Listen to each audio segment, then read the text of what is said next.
চিন্তায় পড়লেন। নদিয়ার এক রমণী বললেন, শচী, তোর এক ছেলে ঘর ছেড়েছে, আর তুই একেও ঘর থেকে বার করে দে, নাহলে যে তোর অমঙ্গল হবে। নদিয়ায় আর এক রমণী বললেন, শচী, তুই তোর ছেলেকে নিমতলায় উপবেশন করা, দেখবি সব ঠিক হয়ে যাবে। সচিমাতা সহ গৌরাঙ্গ মহাপ্রভুকে নিমতলায় উপবেশন করানো হলো। তাই গৌরাঙ্গ মহাপ্রভুর আরেক নাম হলো নিমাই। এদিকে অদ্বৈতাচার্য রাতের নৈশ ভোজনাদি সমাপ্ত করে নিশীতে ঘুমাচ্ছে। এমন সময় রাতের তৃতীয় প্রহারে অদ্বৈতাচার্যের নয়নপটে উদয় হয়ে বালকবেশী ভগবান বলছেন, অদ্বৈত, ও অদ্বৈত, তুমি আছো ভোগ বিলাসে, আমি আছি অনাহারে। তুমি আছো ভোগ বিলাসে, আমি আছি অনাহারে। তুমি আছো ভোগ বিলাসে, আমি আছি অনাহারে। তুমি আছো ভোগ বিলাসে, আমি আছি অনাহারে। মরিলাম মরিলাম, মরিলাম মরিলাম, মরিলাম মরিলাম, মরিলাম মরিলাম, উদয় রইল রইতে নারী, মরিলাম মরিলাম, উদয় রইল রইতে নারী, মরিলাম মরিলাম, উদয় রইল রইতে নারী, মরিলাম মরিলাম, উদয় রইল রইতে নারী, মরিলাম মরিলাম। অদ্বৈত আচার্য বলছেন, প্রভু, আপনি অনাহারে থাকার কারণ? বালকবেশী ভগবান বলছে, কেন অদ্বৈত, তুমি জানো না? তুমি তো আমায় ডেকে ডেকে এনেছো, আজ 1-2 করে 3 দিন হতে চললো, আমি কিছুই খাইনি। আমি পিতা জগন্নাথ মিশ্রের গৃহে মাতা শচী দেবীর গর্ভে জন্মগ্রহণ করেছি। অদ্বৈত আচার্য বললেন, জগন্নাথ মিশ্র তো একজন নিষ্ঠাচার ব্রাহ্মণ, তাহার ঘরে আপনি অনাহারে থাকার কারণ প্রভু? সেই বালকবেশী ভগবান বলছেন, কেন অদ্বৈত, তুমি জানো না? আমার মা যে অদীক্ষিতা, আমি কেমন করে তার স্তনের দুগ্ধ পান করতে পারি? আমি তোমার আঙিনায় এই মহাবীজ মন্ত্র রোপণ করে যাচ্ছি। তুমি কাল ভোর প্রভাতে আমার মায়ের কর্ণকুহরে দীক্ষা দেবে। হরে কৃষ্ণ হরে কৃষ্ণ, কৃষ্ণ কৃষ্ণ হরে হরে, হরে রাম হরে রাম, রাম রাম হরে হরে।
প্রবেশ করল।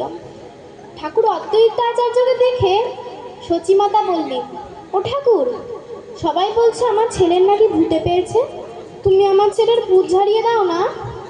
অদ্বৈত আচার্য বললেন, মারে, আমি তো তোর ছেলের ভূত ঝাড়াতেই এসেছি। যা, তুই গিয়ে গঙ্গার জলে ডুব দিয়ে শুষ্ক বস্ত্র পরিধান করে তোর ছেলেকে নিয়ে আয়। অদ্বৈত আচার্যের কথা মতো সচিমাতা গঙ্গাতে স্নান করে শুষ্ক বস্ত্র পরিধান করে গৌরহরিকে নিয়ে এসে বসলেন। অদ্বৈত আচার্য সেই স্বপ্নে পাওয়া মহানিজ মন্ত্রটি মায়ের কর্ণগৃহরে প্রবেশ করালেন। প্রবেশ করিয়া বলছে, সচি, এবার তুই তোর ছেলেকে স্তনের দুগ্ধ দে। আর যেই না সচিমাতা গৌরহরিকে স্তনের দুগ্ধ দিয়েছে, অমনি কি হলো জানো না? আজ খাইতে লাগিল,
সবাই করে করে তালি দিয়ে, হ্যাঁ, ভজন হবে কয়েকটা।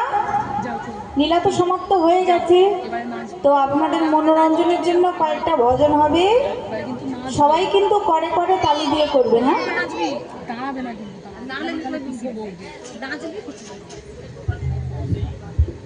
বৃন্দাবন বিলাসিনী রাই আমাদের বৃন্দাবন।